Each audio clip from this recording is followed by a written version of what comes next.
Setiap kami Tuhan, itu percaya iman kami kepadamu. Kami bersyukur buat sore hari ini Tuhan, Kau beri kami kesempatan untuk beribadah menyambut peringatan hari Jumat Agung, hari kematian-Mu Tuhan, yang sungguh menjadi berkat bagi setiap kami umat-Mu. Kau menyelamatkan kami, Kau memulihkan setiap kami Tuhan. Kami percaya sore hari ini kuasa firman-Mu akan mengubahkan setiap kehidupan kami dari hidup yang lama menuju hidup yang baru bersama dengan Engkau. Terima kasih Tuhan, berkati firman-Mu, berkati setiap kami, urapi hamba-Mu dengan urapan-Mu yang baru. Terima kasih Bapa, di dalam nama Tuhan Yesus Kristus kami sambut berkat firman-Mu. Haleluya. Amin. Puji Tuhan, shalom. Selamat sore. Kita percaya nggak ada yang kebetulan, amin. Yang ada hari ini semua pengerja-pengerjanya. Jadi Tuhan mau berbicara khusus, amin. Nggak ada yang kebetulan. Hari ini adalah hari puncak dari kekristenan ya, hari Paskah, hari kita memperingati hari kematian dan kebangkitannya. Di dalam Kristus ada jaminan, ada pengharapan, karena Dia mati dan Dia bangkit. Kalau Dia mati dan tidak bangkit lagi, sia-sia kita ada saat ini. Oleh karena itu kita bersyukur sore hari ini Tuhan masih memberikan kita kesempatan untuk memuji, menyembah, belajar firman-Nya dan bersekutu dengan Tuhan. Kami percaya sore hari ini janji firman Tuhan adalah ya dan amin.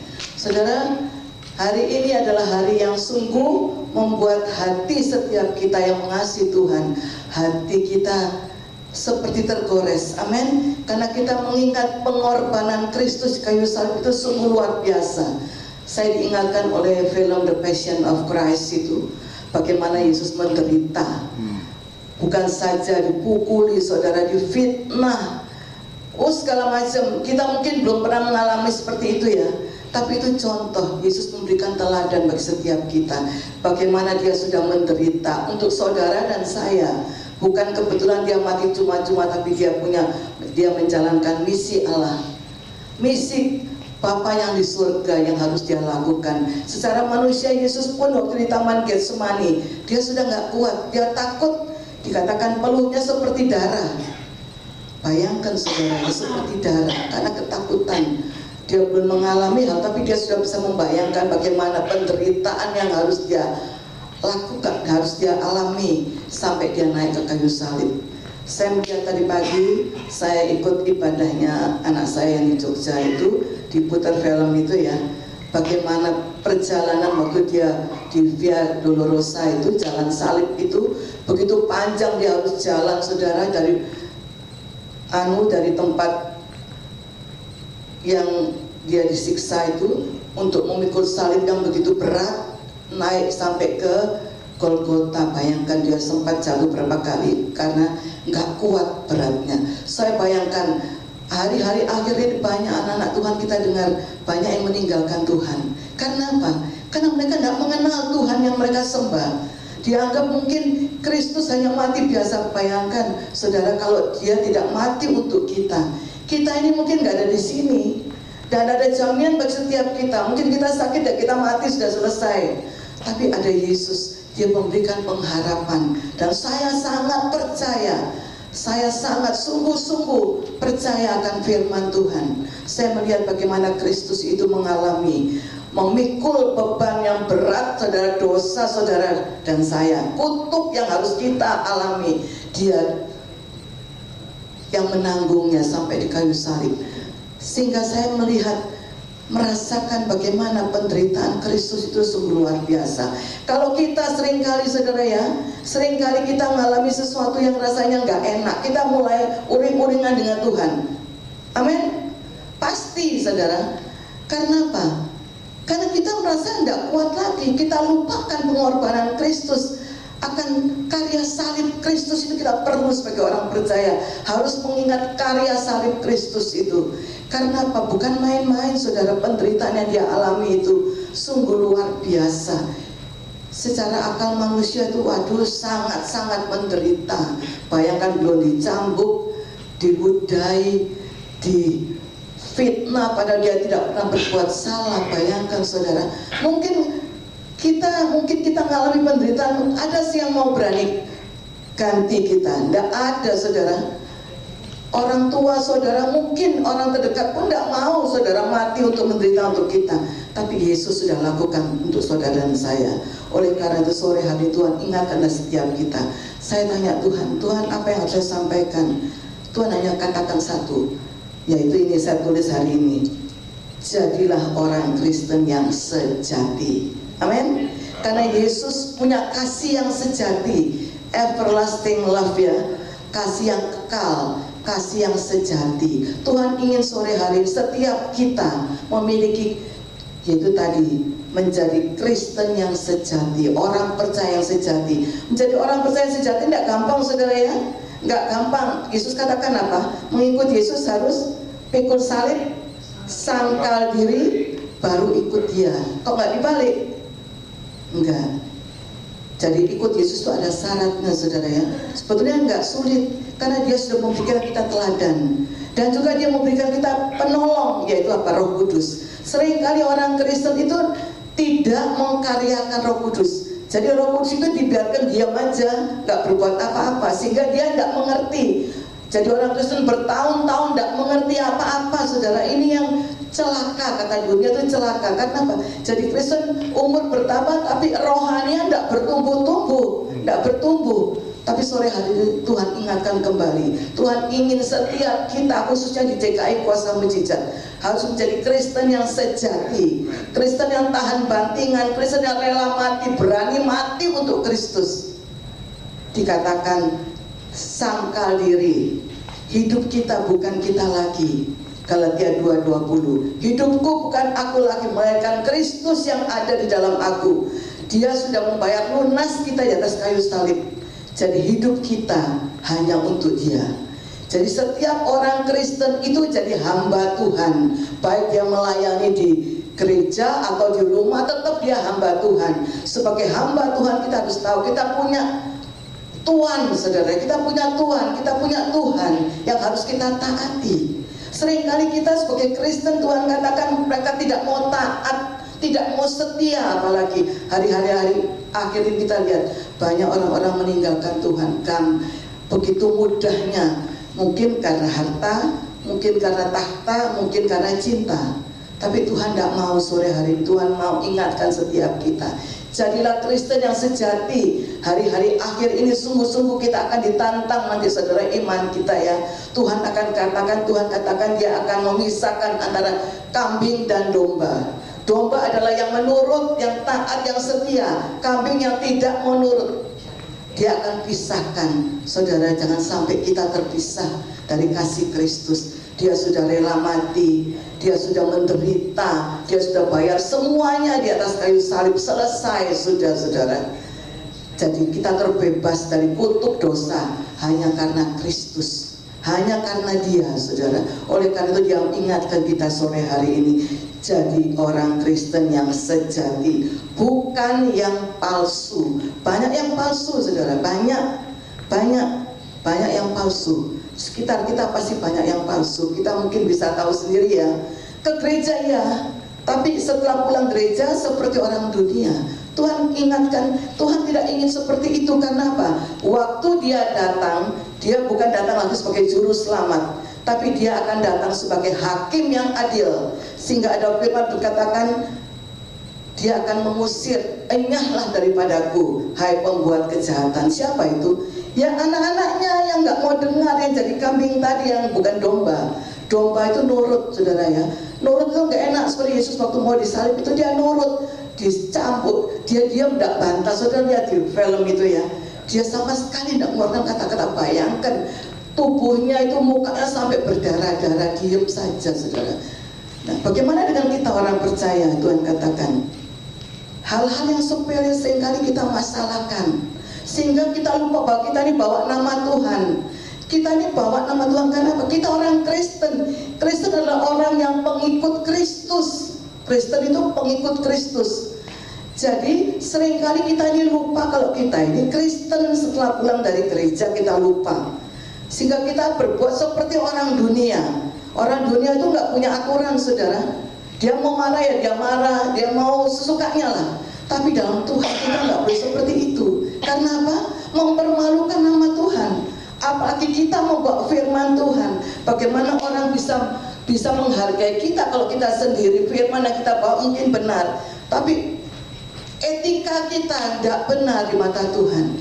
Tuhan tidak suka. Tuhan ingatkan nih, Tuhan hanya kasih satu kata kepada saya, jadikan orang Kristen, jadilah orang Kristen yang sejati. Hanya itu kata-kata yang Tuhan berikan kepada saya. Dan saya mulai mencari firman-Nya. Kita baca Kisah Rasul 11 ayat 26b. Kisah Rasul 11 ayat 26b. Di Antiokhia lah murid-murid itu disebut pertama kalinya disebut Kristen, pengikut Kristus. Sebutan Kristen yang pertama kali diberikan kepada para pengikut Kristus adalah di Antiokhia. Mereka disebut Kristen karena telah menunjukkan kualitas hidup yang mencerminkan Kristus dan tentunya berbeda dengan orang-orang dunia pada umumnya. Jadi jelas, saudara ya, murid-murid disebut Kristen, pengikut Kristus karena apa? Kristus itu luar biasa waktu itu. Penilaiannya orang luar biasa, sehingga murid-muridnya juga disebut Kristen, pengikut Kristus karena tingkah laku mereka menyenangkan, menjadi berkat bagi orang-orang sekitarnya, sehingga mereka disebut pengikut Kristus, Kristen. Oleh karena itu sebutan atau predikat atau karakter sifat semestinya identik menjadi satu kesatuan dengan kata Kristus. Seringkali pandangan semua orang langsung tertuju kepada mereka yang tampak sibuk keluar masuk gedung gereja, mereka yang tampak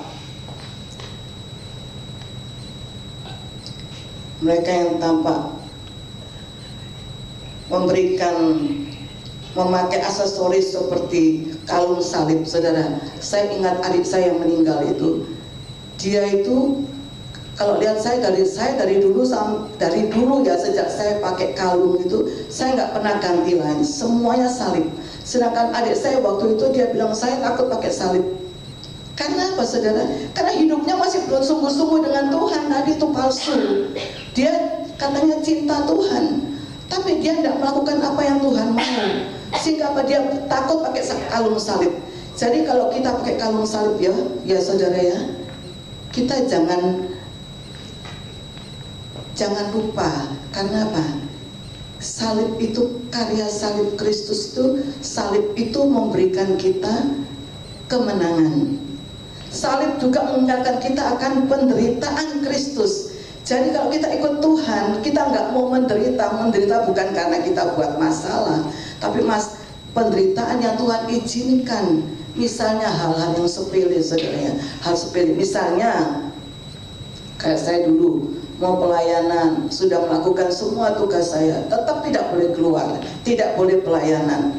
Nggak ada alasan, nggak ada kenapa, nggak ngerti. Dan saya juga nggak mau tanya, karena saya tahu sifat suami saya itu daripada saya tanya jadi panjang, jadi saya diem. Tapi Tuhan itu luar biasa. Suatu saat Tuhan berikan saya kesempatan, yaitu waktu suami saya berbuat salah dan saya menerima dia dengan baik kembali, karena Tuhan suruh harus terima dia kembali lagi. Berkali-kali, saudara, bukan sekali ya, berkali-kali. Tapi saya tahu dalam hati saya Roh Kudus berkata bahwa mungkin kali ini belum, tunggu lagi. Kalau saya nggak sabar, kalau saya nggak ingat ada Tuhan yang saya bawa dalam hidup saya ini, saya berontak bisa, saudara, bisa kan? Bisa. Saya punya hak juga sebagai istri. Tapi saya tidak lakukan itu karena tadi Roh Kudus mempunyai peran dalam hidup saya. Sungguh-sungguh dia mengajarkan saya hal-hal yang saya nggak mampu lakukan.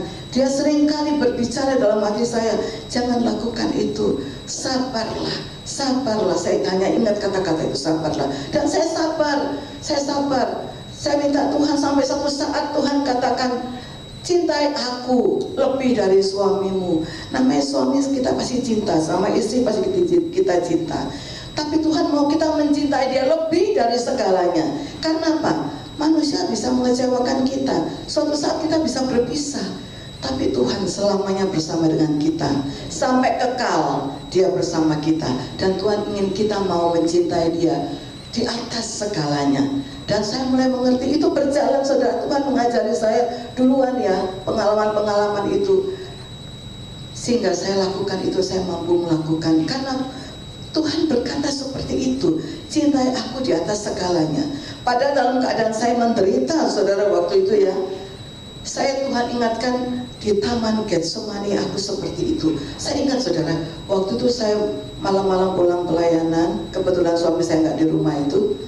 Saya lihat anak saya dua itu, satu masih kelas 1 SD, satu kelas 6. Mereka masih kecil, itu awal-awal mulai ada proses Tuhan ya dalam hidup saya untuk membawa saya maju ke depan itu.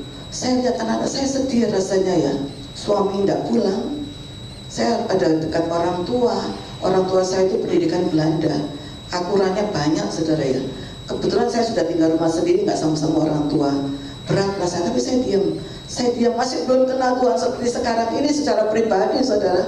Tuhan memimpin saya, dan saya mau belajar taat, saya belajar setia kepada Tuhan, dan Tuhan bawa saya sampai hari ini. Dan Tuhan ingatkan waktu dia di Taman Getsemani, sehingga saya bikin lukisan Kristik itu waktu dia di Taman Getsemani. Saya bikin 2 kali itu, 1 meter itu, saya bikin 2 kali waktu itu. Satu waktu papa saya masih hidup, dia minta untuk kasih kepada kokonya yang waktu itu belum kenal Tuhan, dikirim ke Jakarta. Setelah yang satunya selesai, diminta sama ipar saya untuk taruh di rumahnya. Jadi saya bikin ini tidak apa-apa, saya kasih aja, padahal bikinnya sulit ya, saudara ya, karena itu besar, 1 kali setengah, 50 kali 100 barangkali itu ya. Tapi saya sekarang mulai merenung peristiwa-peristiwa yang sudah terjadi. Ternyata sejak dalam rahim ibu kita benar, dia sudah mengenal kita, dia memanggil setiap kita. Cuma seringkali kita ini tidak mengerti panggilannya, sehingga kita menolak. Bisa mungkin kita mau, tapi kita tidak mau nurut. Itu kita berputar-putar seperti orang Israel di padang gurun. Lama-lama apa, saudara? Nggak masuk Kanaan kan? Akhirnya apa? Nggak mengalami janji-janji firman Tuhan. Janji Tuhan tidak tergenapi dalam hidupnya. Terus kita mulai menyalahkan Tuhan, dan nanti iblis akan datang untuk menarik kita pelan-pelan. Kan mengalami apa-apa, berarti Tuhan itu nggak ada. Iblis bisa bilang Tuhan itu nggak ada, sedangkan kita ikut Tuhan sudah berpuluh-puluh tahun, saudara ya. Nah, ini hal-hal yang Tuhan tidak mau. Maka Tuhan katakan, ingatkan, jadilah orang Kristen yang sejati. Orang Kristen sejati itu tidak mudah. Dia akan digembleng, dia akan diuji, dimurnikan, diizinkan pencobaan-pencobaan datang, dan dia tidak boleh berontak. Seringkali kita berontak kan? Jujur, saudara ya. Tapi saya bersyukur saya nggak berontak, saudara, karena saya takut waktu ada ibu saya, ada mama, ada papa saya keras. Sedangkan dulu kan saya menikah karena sama-sama cinta ya. Jadi saya takut kan gitu. Tapi ternyata itu memang Tuhan izinkan. Dengan saya tidak berkata apa-apa, membuat saya akhirnya lulus dalam ujian-ujian yang Tuhan izinkan. Mulai dari hal-hal yang sepele, saudara. Hal sepele, Saudara tahu saya mengalami ujian keuangan, sakit, penyakit, komplit saudara, komplit. Saya pernah masuk rumah sakit 2 kali, hampir mati saudara. Tapi Tuhan menyembuhkan saya. Tiba-tiba, semuanya tiba-tiba, tidak ada yang kebetulan. Dan saya waktu itu memang secara pikiran manusia itu, kenapa harus terjadi seperti ini? Tapi saya diam, saya simpan dalam hati saudara. Sehingga ibu saya itu seringkali, mama saya itu yang sering dekat sama saya, seringkali gini, kamu jadi orang jangan terlalu sabar, tidak baik itu katanya gitu. Saya pikir-pikir apa benar ya? Ternyata enggak saudara, sekarang saya tahu harus jadi orang sabar. Karena Yesus kita sabar. Kalau Yesus berontak, dia nggak sampai di kayu, sampai di Golgota, nggak sampai. Saudara saya ini pasti masuk neraka semua. Karena apa? Upah dosa maut. Amin. Bohong aja sudah dosa kan? Dosa besar kecil sama saja. Berarti kita satu pun tidak ada yang masuk surga. Tapi karena begitu besar kasih Allah akan dunia ini, sehingga dia memberikan anaknya yang tunggal, yaitu Yesus Kristus. Untuk apa? Untuk menyelamatkan saudara dan saya. Oleh karena itu sore hari ini Tuhan katakan kita harus jadi orang Kristen yang sejati. Jangan jadi orang Kristen yang palsu saudara. Banyak yang palsu sekarang. Banyak yaitu karena uang, bisa harta, tahta, cinta, sehingga lupa bahwa Tuhan sudah bayar, dia lunas di kayu salib, dan dia adalah hamba Tuhan. Hamba Tuhan harus memberikan contoh yang baik, karena Kristus sudah memberikan contoh yang baik. Sampai mati, dia setia sampai mati di atas kayu salib. Hanya untuk apa? Mati sia-sia? Enggak. Dia menjalankan misi Bapaknya. Demikian juga kita harus menjalankan misi Kristus. Setelah dia naik ke surga, dikatakan jadikan seluruh bangsa muridku dan baptiskan mereka. Setelah itu ajarkan mereka. Setelah baptis seringkali orang berhenti sampai di baptisan, sehingga tidak ngerti apa-apa saudara. Setelah dibaptis kita harus mengajarkan, memberikan nasihat, memberikan pengarahan supaya mereka mengerti bahwa dalam Kristus itu tidak mudah. Jadi Kristen gampang, tapi mengikut Kristus tidak mudah saudara. Dia akan membentuk kita dari manusia lama menjadi manusia yang baru. Jadi sifat yang lama memiliki sifat karakter seperti Kristus. Itu tidak mudah. Karena apa? Kita tidak hidup di dunia untuk selamanya saudara. Sementara ini yang kekal tuh di sana bersama dengan dia. Dulu saya mikir-mikir ya, kalau saya mati saya takut mati apa ya, anak-anak masih kecil. Sekarang saya enggak takut saudara, malah saya bersyukur, saya katakan saya siap Tuhan, kapanpun kau panggil aku siap. Karena aku sudah mengenalmu, aku sudah melakukan apa yang kau kehendaki, dan aku mengasihimu Tuhan. Aku sudah berani bayar harga saudara, saya berani bayar harga. Sebelum suami saya meninggal, saya bayar harga suku-suku. Saya diam seperti yang Kristus lakukan, diam, tidak berkata apa-apa. Saya menyerahkan total kepada Tuhan. Aku serahkan suamiku dalam tangan-Mu Tuhan, kehendakmu yang jadi.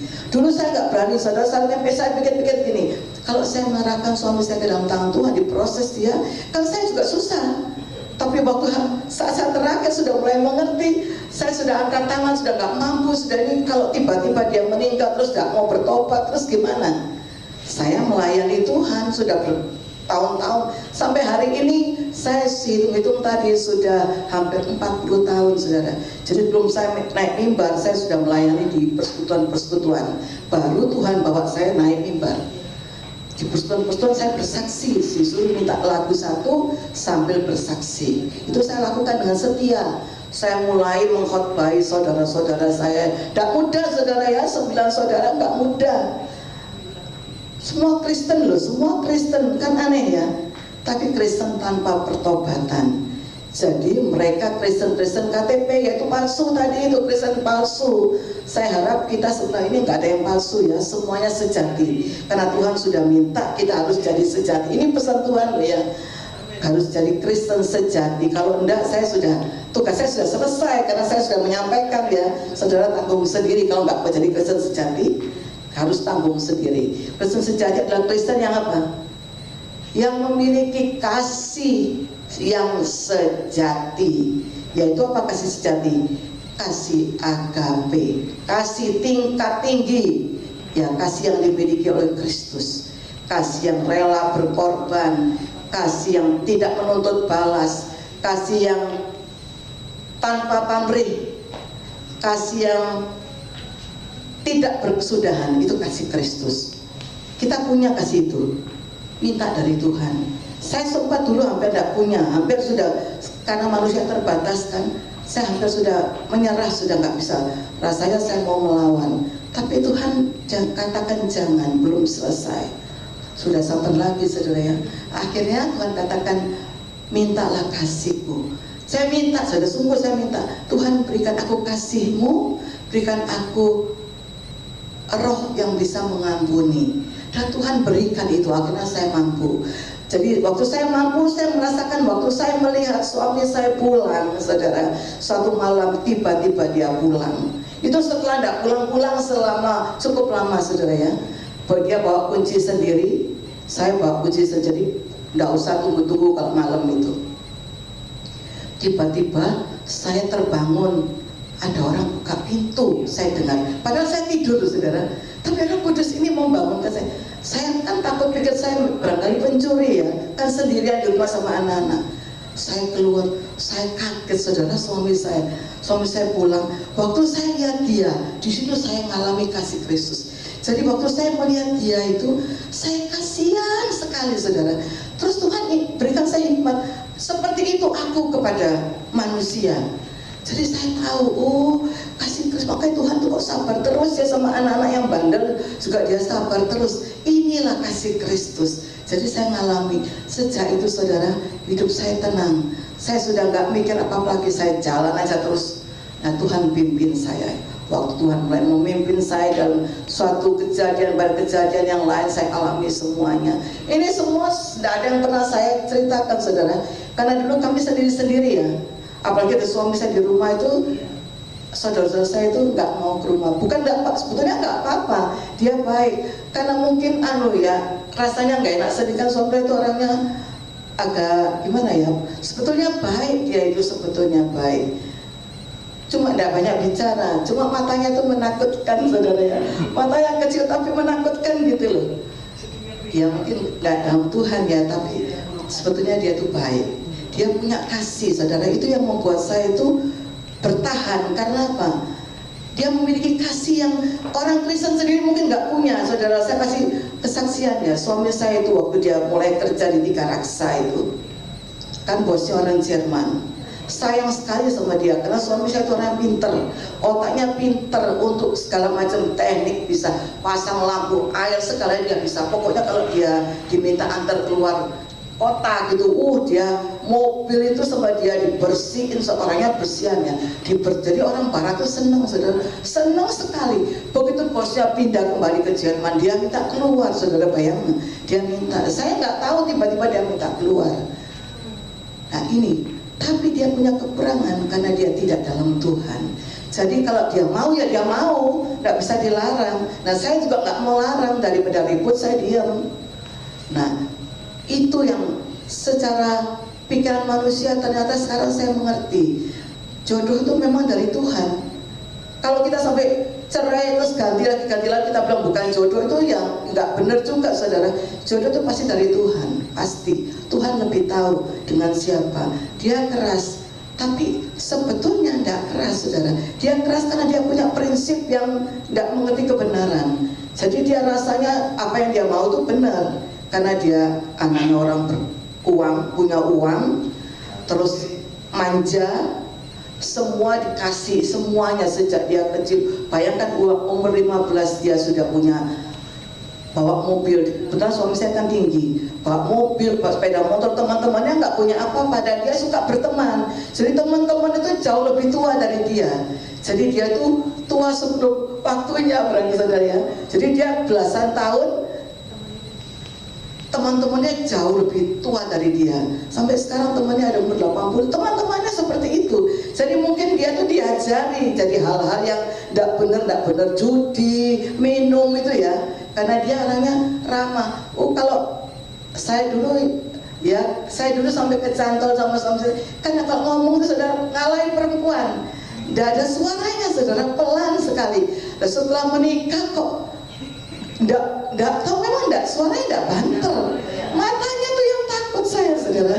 Jadi mata itu tegas gitu loh, tidak banyak bicara. Nah saya kan takut, daripada ribut saya diam aja. Tidak boleh pergi ya, saya nggak pergi. Nah ini contoh-contoh yang saya alami. Dan ternyata itu yang Tuhan lakukan untuk kita. Dia sabar, dia menderita tapi dia tidak membalas. Dia bertahan sampai pada akhirnya. Jadi kita juga, saudara, selama kita masih diberi kesempatan hidup sampai hari ini, ayo kita mau berubah sabar. Jangan sedikit-sedikit emosi, sedikit-sedikit hawa nafsu kita nomor satu. Kita nggak pakai manusia roh, kita pakai manusia daging terus. Bagaimana Roh Kudus bisa bekerja? Roh Kudus tidak betah tinggal dalam hati orang yang suka marah, suka nggak sabar. Roh Kudus nggak tahan, saudara. Roh Kudus itu lemah lembut.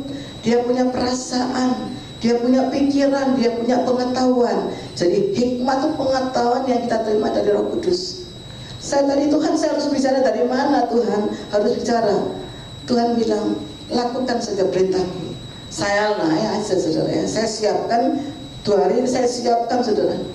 Tinggal nanti Tuhan yang bicara. Dari mana mulainya? Roh Kudus akan memimpin saya.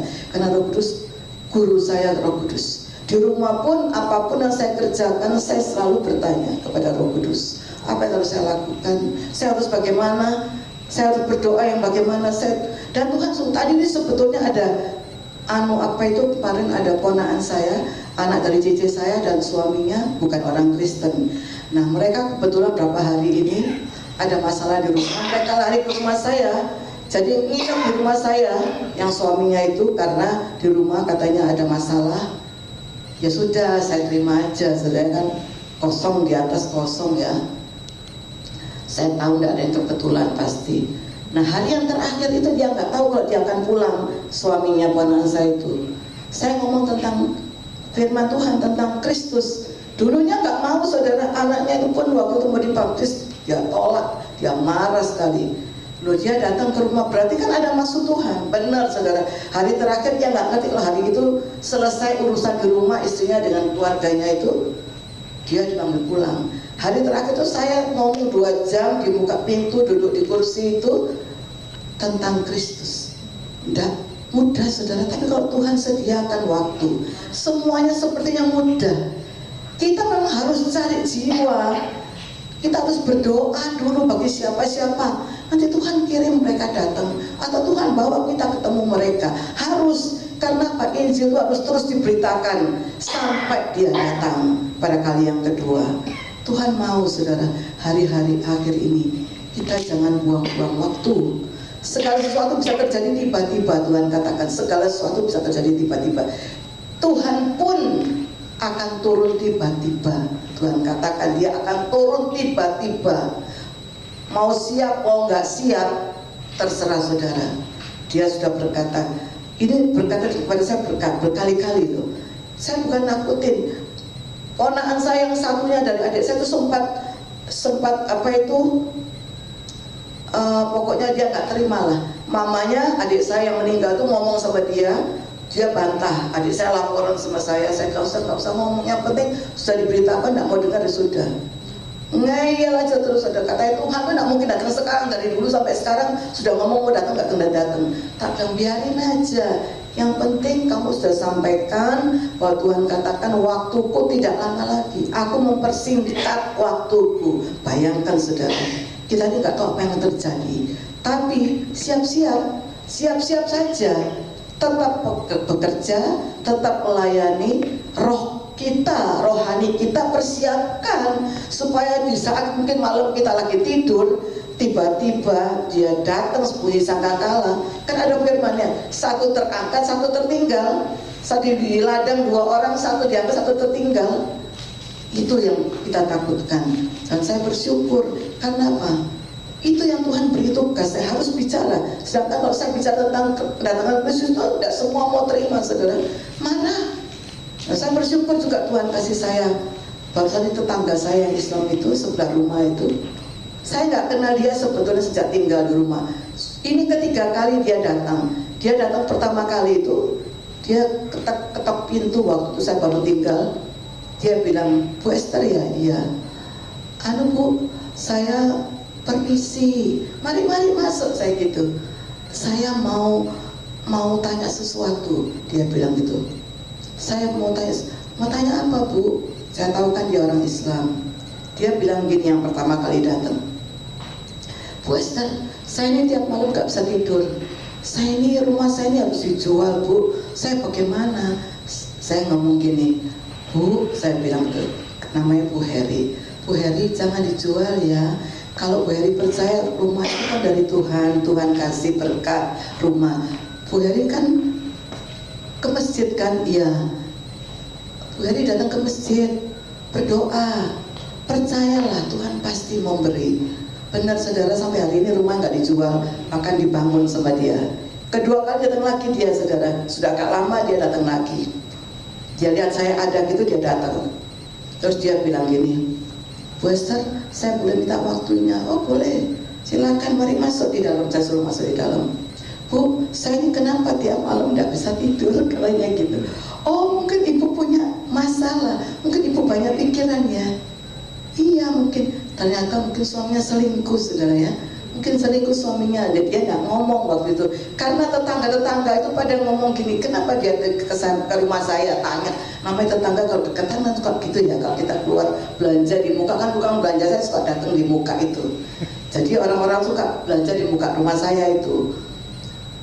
Dia bilang, mungkin suaminya, soalnya mereka perhatikan, saya ini tidak pernah nonggo-nonggo, tidak pernah. Soalnya di dalam juga banyak kerjaan, jadi saya nggak keluar-keluar. Sejak dulu saya nggak suka nonggo. Kecuali keluar dibuka pintu, ya paling saya tanya, Bu, ngomong nggak ke gereja, ada berapa orang kan orang Kristen juga.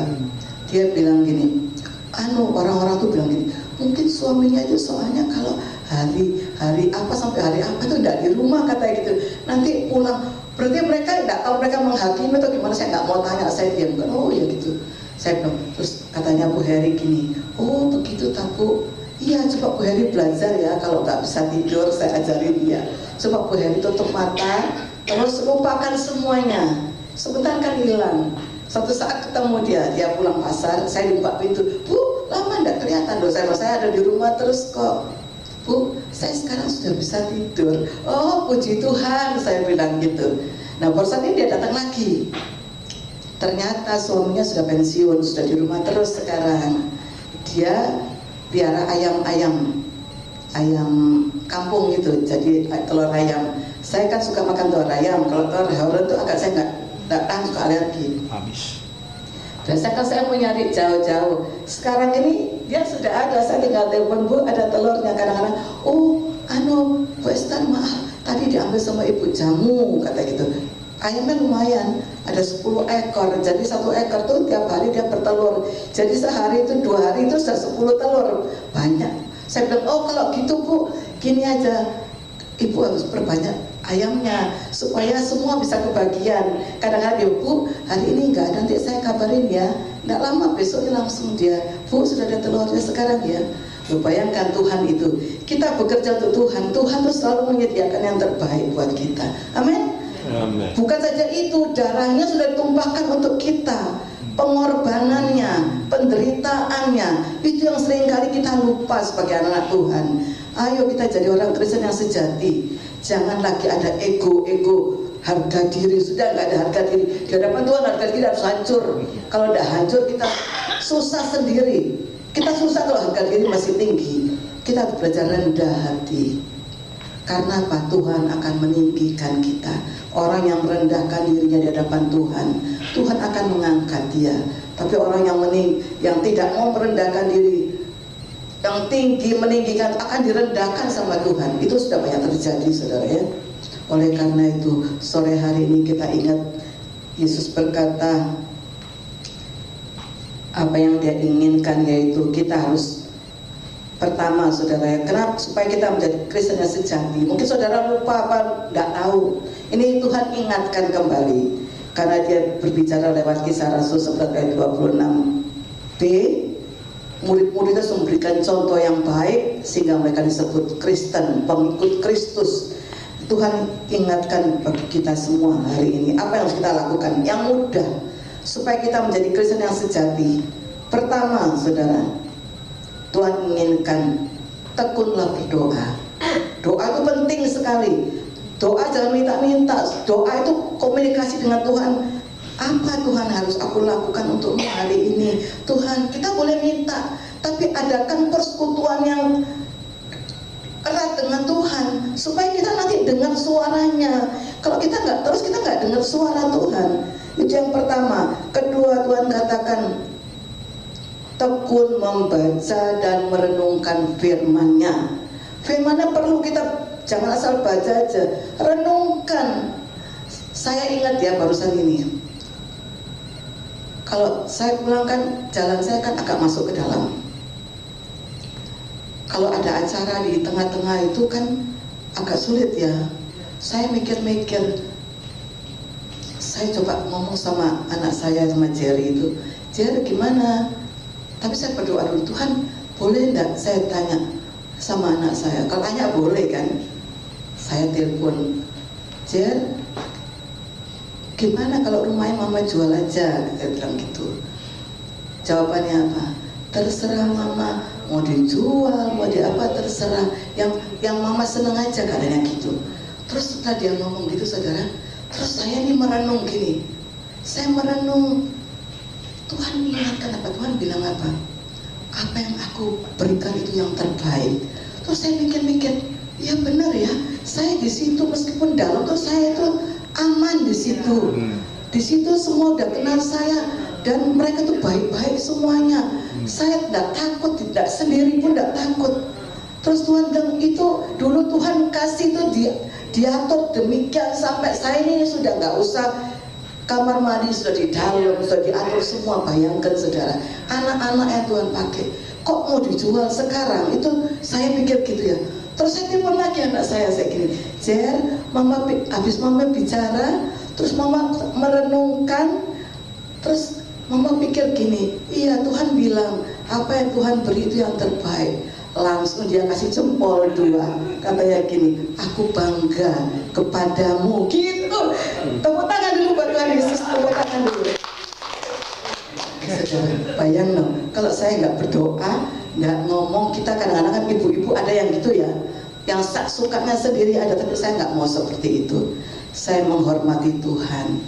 Takut akan Tuhan itu menghormati Tuhan, bukan takut ketakutan gini, bukan. Takut akan Tuhan itu permulaan segala hikmat, kan gitu ya. Jadi kalau kita takut, kita tahu, oh aku nggak boleh gini ya, aku gini salah, aku mau permalukan nama Tuhan. Itu namanya hikmat, itu namanya menghormati Tuhan. Jadi di saat kita butuh dia selalu ada.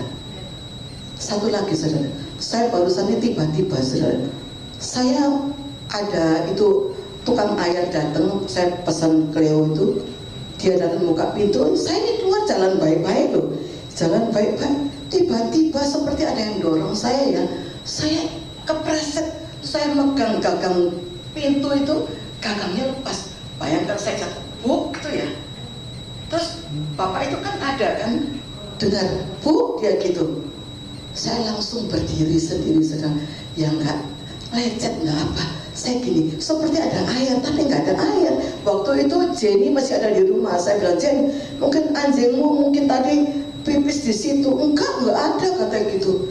Tapi saya bersyukur, ternyata saya bangun pagi-pagi berdoa itu saudara nggak sia-sia. Benar, Tuhan melindungi kita sepanjang hari. Seringkali kita lupa, sudah bangunnya suka siang-siang. Sedangkan mana berkat itu dicurahkan pagi-pagi. Pagi hari itu mana dicurahkan. Dan kita minta perlindungan Tuhan sepanjang hari. Karena apa? Kita nggak tahu apa yang akan terjadi. Saya waktu sakit stroke itu pagi bangun masih seger, cuci-cuci semua. Saya kebetulan barengan tinggal di rumah adik saya waktu itu ya. Sudah selesai semua, mau bikin kue, tiba-tiba saya stroke. Bayangkan saudara. Jadi peristiwa itu mengingatkan saya, benar harus bangun pagi-pagi. Jadi kalau ada yang bangun siang-siang ya hati-hati ya. Jadi Kristen sejati itu banyak aturannya, aturan yang Tuhan mau. Karena musuh kita ini banyak. Iblis setan itu ada di dunia ini, bukan di surga, di dunia ini. Sedangkan kita ini anak-anak Tuhan, musuhnya setan. Kita santai sesukanya, kita mau marah ya kita marah, kita buka celah ya masuk di hati kita, di pikiran kita, ya kita jadi seperti setan, kan gitu.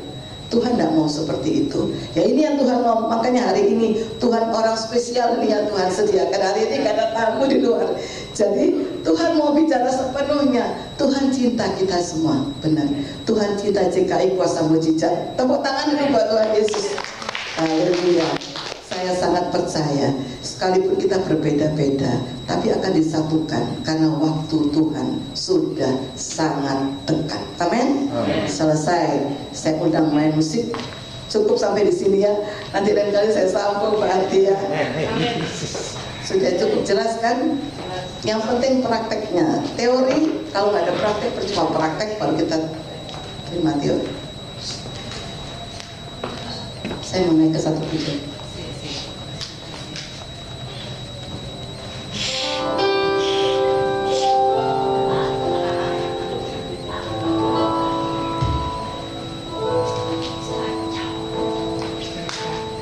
Kasih yang terindah,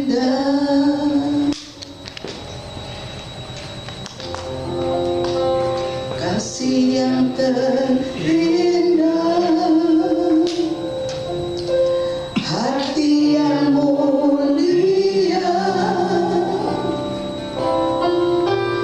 hanya ku temukan di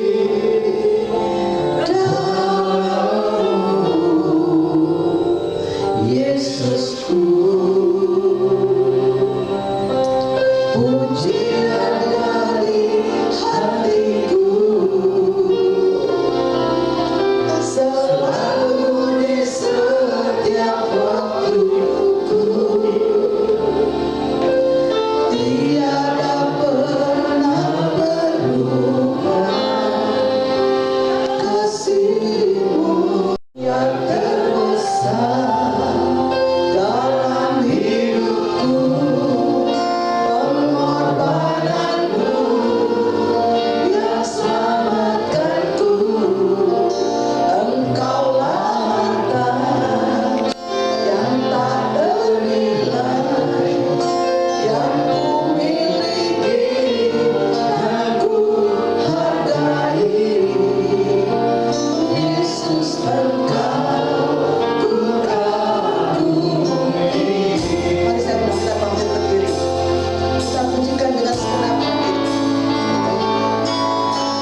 harapan kami Tuhan.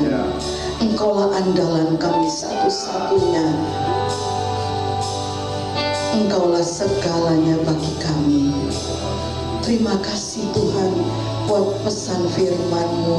Kau ingin kami menjadi gereja-Mu yang sejati Tuhan. Ampuni kami kalau sampai hari ini kami belum menjadi gereja yang sejati. Ampuni kami Tuhan. Biarlah Roh-Mu yang kudus memenuhi setiap kami sore hari ini, sehingga kami boleh diberikan kemampuan Tuhan untuk melakukan firman-Mu. Kami boleh belajar untuk mengasihi, kami boleh belajar untuk mengampuni, dan kami mau belajar untuk melayani Engkau lebih dari segalanya Tuhan. Terima kasih Tuhan. Terima kasih meteraikan firman-Mu atas setiap kami, sehingga setiap saat kami ingat akan pesan-Mu Tuhan, bahwa kami harus menjadi gereja yang sejati. Terima kasih Tuhan buat kasih sejati yang sudah Kau nyatakan bagi kami di atas kayu salib. Segalanya sudah selesai. Terima kasih Tuhan. Terima kasih Bapa di sorga. Terima kasih Roh Kudus. Kau adalah penolong yang sejati. Terpujilah nama-Mu. Di dalam nama Tuhan Yesus Kristus kami berdoa dan mengucap syukur. Amin. Tuhan memberkati.